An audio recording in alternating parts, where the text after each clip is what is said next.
Should be a couple of anti-natalism videos coming up. Yay! Fun, fun, fun. Anyway, Perry Urban, a guy who I used to find tolerable and pleasant enough, has made this awful video. And again, they use this word nihilism in the title, and they're always playing these games. They're always labeling people like that. Dana Garrett likes to do that labely thing. And so, yeah, I'll label these people. Alright, and I won't use some stupid old word. I'll make up a new word. And I'll call you Trivialites. Okay, you're phantasmagorical Trivialites. Alright, so it's a step below, profoundly retarded. Because you're profoundly retarded in a twisted way. You little pink balloon chasers. You minimizers of other people's suffering. If you can have a happy time eating an ice cream cone, you don't care if a Chinaman dies for it. It's not your problem. You don't care if animals suffer for it. It's not your problem. You just keep rolling the dice, and as long as the dice come up right for you, everything's just fine. And you'll take no responsibility for all the times the dice are rolled and it doesn't work out well at all. But go ahead. Let's hear him spout his puke. His trivial, glitter, sparkly glitter puke. Oh boy, it's going to be another long day today. No, move up a little bit. Talking to... Yeah, nice effect, blah blah blah. Let's get to it. Until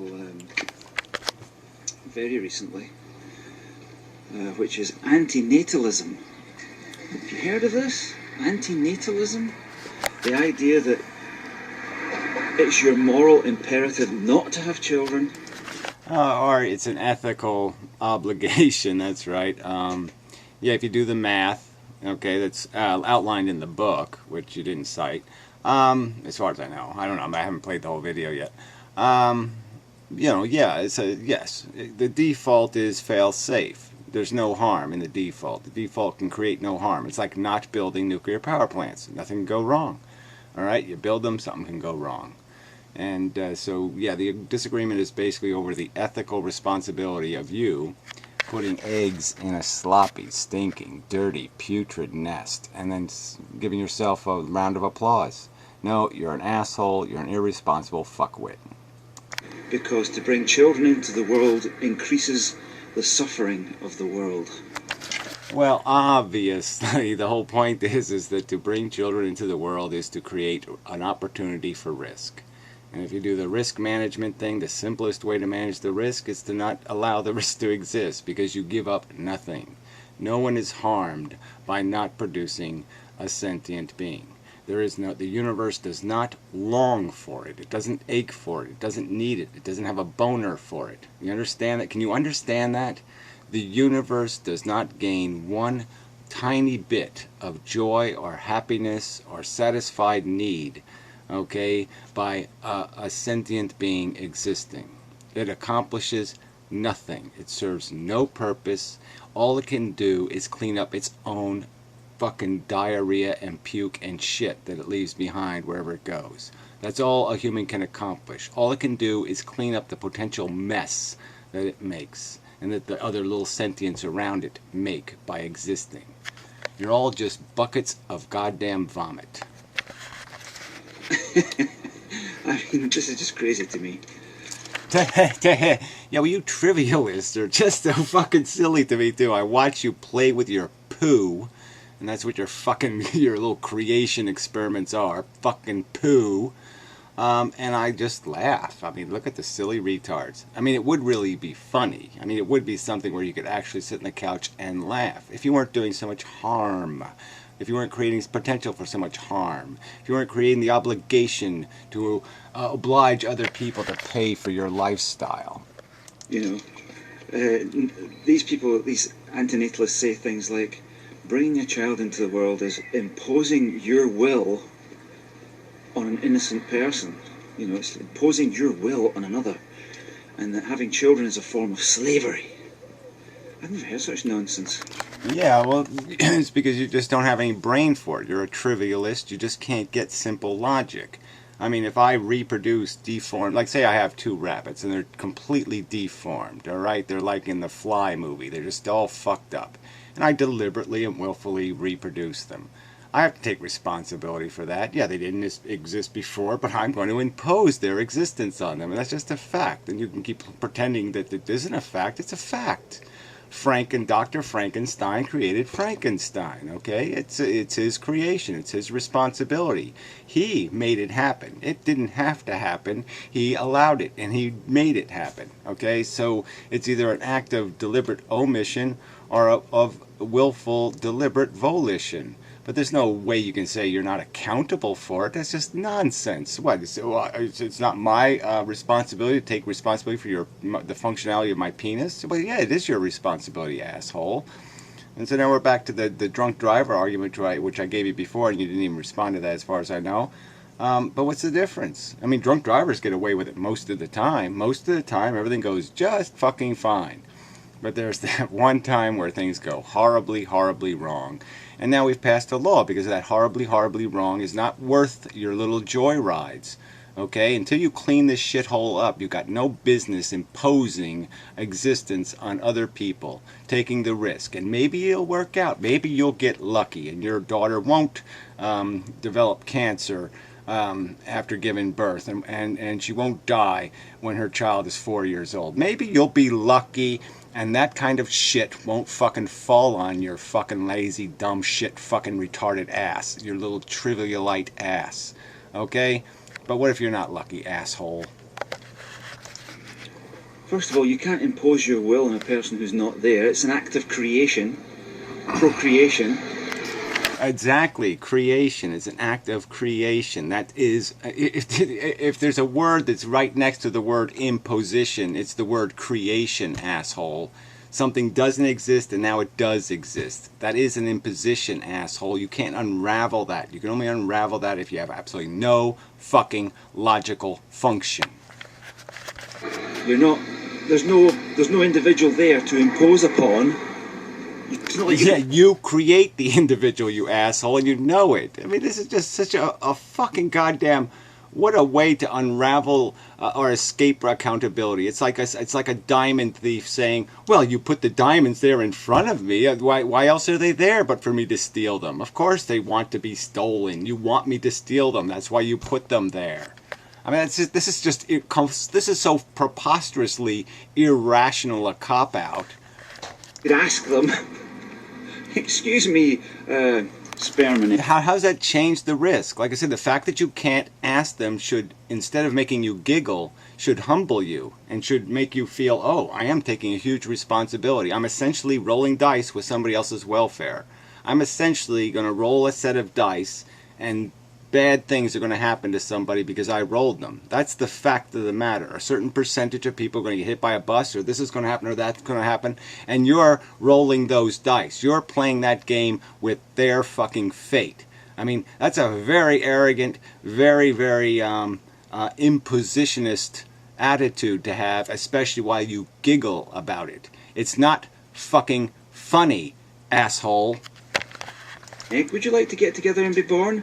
I think there might be some suffering involved, but there'll be a good deal of a good deal of trivial pink balloon chasing, because I'm an obsessive, fucking completely addicted pink balloon chaser. I'm going to assume everybody else on Earth is also a silly, addicted pink balloon chaser. And that's when you roll the dice, they all just come out pink balloon chasers. It doesn't work that way, retard. Take responsibility for your Fukushimas. Okay? You took the risk of giving birth to Fukushima. That's what you do when you have a kid. You take the risk that they're going to get leukemia when they're 5 years old. You take the risk that they're going to have elephant man disease. You take the risk that they're going to get Lou Gehrig's disease when they're 25 years old. You take these fucking risks with their fucking welfare. And you should at least do that with a little bit of fucking humility, you motherfucking cunt. A good deal of fun to be had as well. You can't ask that question, can you? You're the one who can't answer. What's your list of fun, Trivialite? Give me your, I've heard Professor Anton's silly fucking list. Oh, you go to the parade and tweak the ass on the 90-year-old guy sitting in his lounge chair. And then you chase a pink balloon. And then you fry an egg. And then what else? What's the other big fun fucking thing you little fucking TriteTards get involved in? Your list of big fun. And it also presupposes that suffering is a given. It's a fucking calculatable risk. Okay, we can go down the list of all the fucking. You have a 1 in 1,000 chance of this happening, a 1 in 10,000 chance of this happening, a 1 in 5,000 chance of this happening. We can we can make the whole giant fucking list. And guess what? For about 20% of the population, it's going to end up being, basically a 1 in 5 chance that your kid is not going to have a good life. Okay, it's going to be a hard motherfucking life because they're going to have some kind of liability. That's the fucking odds. Okay, 15% of the population is classified as disabled, asshole. So right there, you've got a 1 in 6 chance that your kid's going to have a hard time. So fuck you. There will be, suffering and ugliness, and that is the characteristic of the world. Of course, these nihilists and it's the characteristic of the world you allow, you permit, you do nothing to fix, you take no responsibility for. You just keep saying, "Well, the future will fix it. The future will fix it. I'll borrow their fucking money. Yeah, that'll help the future fix it. I will steal their money, and that'll help them make a better world." Yeah, fuck you. Antinatalists, that's how they see the world. Seems to me. Certainly how Gary seems to see the world. He doesn't see much. He never reports. Another pile of crap, right? I mean, the background of this video will likely be me swimming in a pool. Every walk and talk, I talk about how, oh, look at the pretty. I do videos of flowers, I do videos of bugs, I do videos of pretty, and I do videos of ugly. Yes, there's all kinds of little fun things to do in life. But the point is all those that little addicted, those little psychological tweaks, are they really worth the price being paid? Are they worth one life in a mental institution, 50 years of just object fucking horror where they're tortured by their own brain? Is it worth it? Can I fucking somehow put that on a scale and say that makes sense to me? I can't do it for the baby elephant getting eaten alive. I can't take that one fucking experience and I can't find a motherfucking thing the goddamn human race has ever accomplished to make even that justifiable, you fucking idiot. You TriteTard, you Trivialist. Gary is a mendem, for those who don't know. He doesn't report much of the beauty and joy that he sees around him. He must see some, I would think. Yeah, I know that. Like I said, it's just a false accusation. So bravo, fail all over the place with that one. Or does he get up in the morning and go, "Oh God, not more ugliness. Oh, it's just all ugly." See, again, you're laughing about it, see? But yeah, no, I actually do think about it. I go to bed. I think about the people in the coal mines in China dying. I think about Fukushima. I think about people having their life ruined by a tsunami, and all of a sudden their house is gone, their whole life is gone. Centuries of work gone. I think about my dead sister. I think about how she died. I think about how other people have died. I think about that shit. Yeah, I do give it some fucking consideration. You fucking Trivialist. I mean, come on. Look around you, folks. Oh, yeah, mowed grass. Look at that asphalt. Ooh, and a rock. Very cool. It's pretty amazing. Oh, yeah, rock. Yeah, it's really cement. Amazing. Oh, yeah, I don't know. See, that's a typical Trivialist. I mean, he just pink ballooned all over the fucking place. Yeah, you just... You got premature pink balloonitis. I mean, just pink ballooning all over the place. It's just how you see the world. No, it's how logical you are and how arrogant you are. How fucking arrogant you are. I could not possibly take a risk with somebody else's welfare. I mean, even when I tried to calculate it out, if I had a kid, I mean, the responsibility would be stunning. I couldn't enjoy one fucking minute of it because every minute of it I would be calculating, how is this going to affect this person? Can I allow them to How old do they have to be before I let them cut the grass? How old do they have to be, going out for the first time with their driver's license? These things would eat me to pieces because I know of what the fucking risks are, you fucking asshole. And the fact that you can't take that seriously means you're the fucking menace of intelligence. You're a menace to intelligence. You're a menace to human civilization. And the other thing that kind of I find funny. The world sucks exactly because of people like you. You accept the suck. You'll write it off. It doesn't matter how many people die in a Holocaust. Doesn't matter how many people suffer. How many 50 million in World War II. Doesn't matter. You'll write it all off. Could have been 100 billion. Could have been 10 billion. You still would have found a justification for it. You have no intolerance for somebody else's suffering. You can watch other people suffering for fucking goddamn ever, and you'll just fucking feed on it. You goddamn sick, motherfucking psychopathic, goddamn sadistic motherfucking shithead. About these philosophical arguments is that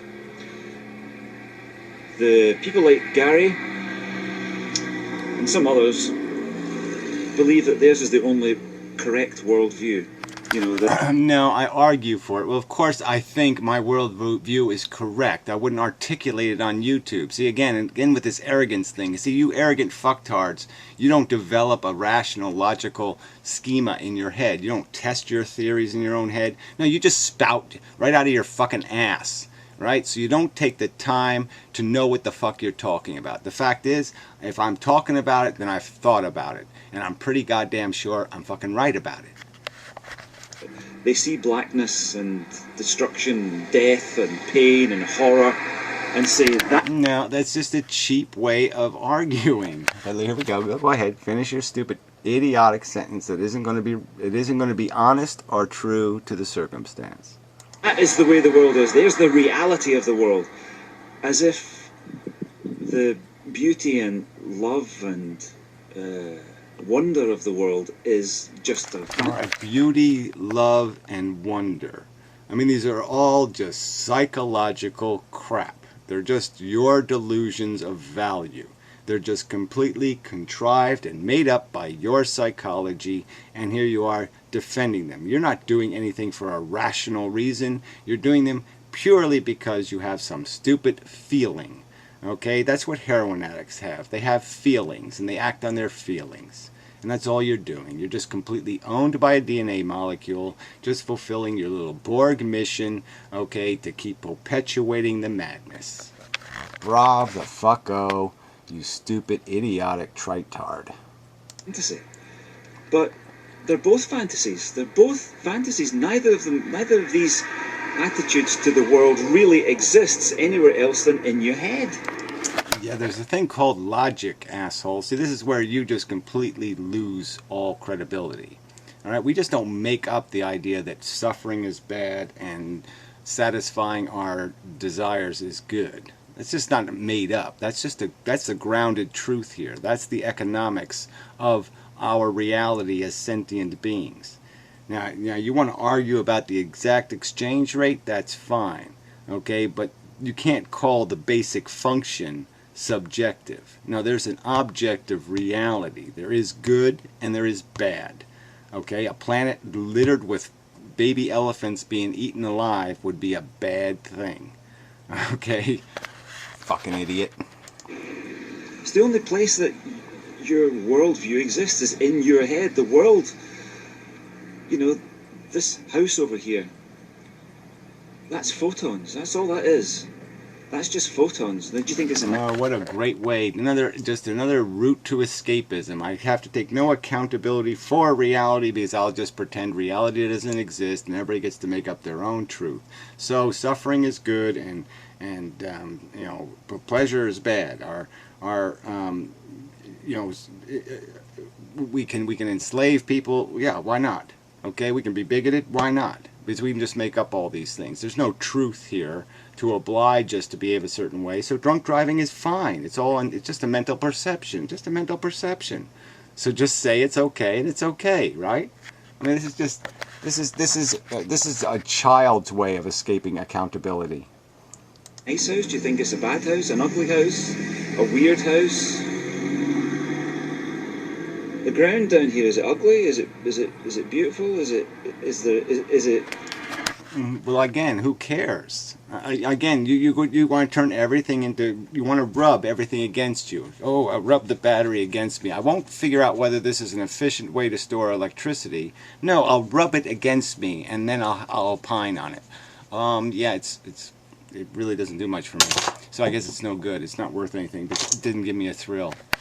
I mean, this is fucking goddamn.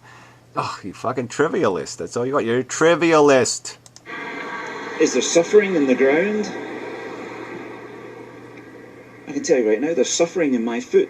This foot especially. I've got to suffer. So again, we're gonna trivialize Lou Gehrig's disease. We're gonna trivialize leukemia. We're gonna trivialize Alzheimer's disease. We're gonna trivialize Fukushima. We're gonna trivialize tsunami. We're gonna trivialize all the real horror that takes place in the real fucking world because you're gonna talk about your fucking goddamn sneaker. I mean, fuck you. I don't let it upset me.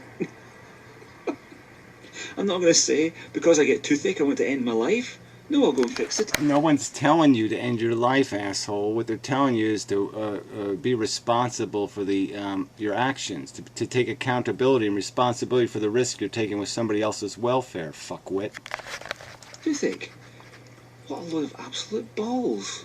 Yeah, well, what if you get cancer? Let's say you get liver cancer, and you can take a therapy that's going to make you horribly, awful, horrible sick. It'll give only 1 in 9 people survive, 1 in 10 people survive it, and it's just going to be brutal. 6 months, you're going to lose 50, 60, 70 pounds. You're willing to do that too? I mean, is there some point where you would draw a line and say, no, I wouldn't incur that suffering for yourself? So you can apply standards for yourself, but you can take risks with other people and apply no standard. And these people are quite serious. They are quite serious. Some of them seem to be vegetarians. Do you know these sort of politically motivated vegetarians? I want to say. Yeah, ethically motivated. Yeah, so you can't even get that one quite right. Yeah, they figure out that other beings on this planet are sentient, that we evolved from them, that there's no God dictate that says the animals are here for us to exploit. So they don't believe in that little fable. All right, it's not all gingerbread, right? We're not living in some gingerbread land where we can just take a bite out of anything we want to. No, we have to take bites out of things that don't feel. You can't harm other things and win. If you're harming something else, asshole, you're losing. The world by being vegetarian, who are vegetarians because they don't want to hurt the fluffy animals. I don't care whether they're fluffy or not. If they feel, that's right. I don't want to hurt anything that doesn't need to be hurt. Asshole. Oh boy, that's a whole other video. That's a whole other video. Where's my bloody book? Are you gonna do as bad a job on that one as you did on this one? You're really in fucking trouble. God, I ought to kick Arthur in the fucking balls for having such an asshole for a son. Anyway, I'm pretty sure Gary won't see this. I might do something silly like post it as a response to one of his videos, which would be hilarious. I see a bus, because I had a discussion. Yeah, it's all a big joke. That's right. It really is hilarious. Like I said, I wish I could, like I said, I don't like wishing things on people. I'm just saying if somebody has to get malaria tomorrow, it should be you, fella. If somebody has to get syphilis tomorrow, it should be you, fucker. I mean, if somebody has to get Lou Gehrig's disease tomorrow, yeah, you should be on the goddamn list, fucker. You need to be punished hard. With Gary before, and it didn't go well. We were having a nice discussion up to a point about the way that it was actually about the way that vloggerheads could be. How the website is a website. How the website could be designed. No, that's not true. I like vloggerheads. We're having this discussion, and it just suddenly went pear-shaped, and he started attacking me. Oh boy. When that guy has a go at you, you really know something's going on. Kind of irrelevant. Yeah, I don't remember the details of that, but yeah, you were saying something really stupid. It's like you were pro Google or something, and I was like, that's like an intelligence test. I mean, if you can't get that one right, you're too fucking far gone. He kind of stops debate in its tracks. I think he's looking for adversaries that are worthy of his talents, but I don't think he gets them, because most people just back off, because it's just so difficult. Yeah, it's just so difficult to make a rational argument. So all you can make is some sort of call somebody a nihilist or something, or call them some other kind of name and chuckle. So yeah, calling people names and chuckling isn't much of an argument. And pointing to a brick wall. Yeah, brick wall. Okay, there's a brick wall. So yeah, everybody, yeah, we should keep doing the life thing. It's working out just fine. The DNA knows exactly what it's doing. Even though the DNA doesn't have a brain, and natural selection doesn't have a brain, it's called natural selection because it isn't like intelligent selection. It's natural selection, which means retarded selection. That means a stupid, idiotic competition accomplishing absolutely nothing. It's like just putting two men in an arena and say, we're going to give the win, one man wins, one man gets his nuts cut off. And it's just for idiots' entertainment. That's all you're doing. You're just retards watching a train wreck and enjoying it because you're too stupid to know what you're watching. To argue against someone who is so passionately opposed to everything you say at every level and calls you names all the time. Well, I'm just saying. I mean, what's the difference? I mean, if I'm going to calculate evil in the world, right? This is how evil talks. This is evil rhetoric. So why? What? If I lived back in the day of Hitler and all the rest of that, I wasn't supposed to get upset, and I wasn't supposed to say anything nasty or harsh. Hitler's an asshole. Oh, that's vulgar. Don't be calling Hitler an asshole. He's just a little dysfunctional, or whatever the word we use for it. No, we call him a motherfucker. Motherfucker. I mean, most people just say, well, it's not worth it. It's not worth the discussion. There was a great discussion between... Yeah, it's so hard to actually make your argument without having to personalize it anyway. Why do you give a fuck about me making my argument? Why don't you just make a counter argument? Why does it have to be directed at me or framed around me or any of that shit? Just make your counter argument. And I'll do my thing, you do your thing. So this, again, just more cop-out bullshit. Oh, Gary doesn't get an argument because people just can't stand being argued with. Well, that's kind of silly. Gary and a guy called Tim Ladd on Vloggerheads, which was one of the best discussions I've ever seen, because they did eventually come to a kind of consensus about where each other stood, and it was marvellous to watch. But that's very, very, very, very rare, and I haven't seen Gary concede an inch in recent times. Yeah, I don't see where I would concede. What issue would I concede on? Where should I concede? I have logic on my side and rationality and thoughtful argumentation that's not bullshit. Where you just make up a word and just, okay, we'll call him a nihilist, or we'll call him a misanthrope, or we'll call him a depressive, or we'll call him some other kind of silly name. You trivialites. Anyway, why am I talking about him? I've got a bus to get. See you later. Yes, much, never, whenever, forget it. Yeah, sorry, Perry. This is just so fucking, like, again, why don't we just get a bunch of drunks together that can laugh about drunk driving? So that's all you just did. You just trivialized the fact that you do choose to be an imposer. You do choose to take risks, and those risks have consequences, and there's just no fucking escaping that reality, idiot. I wouldn't be here if it wasn't for some asshole making a stupid decision. Enough said.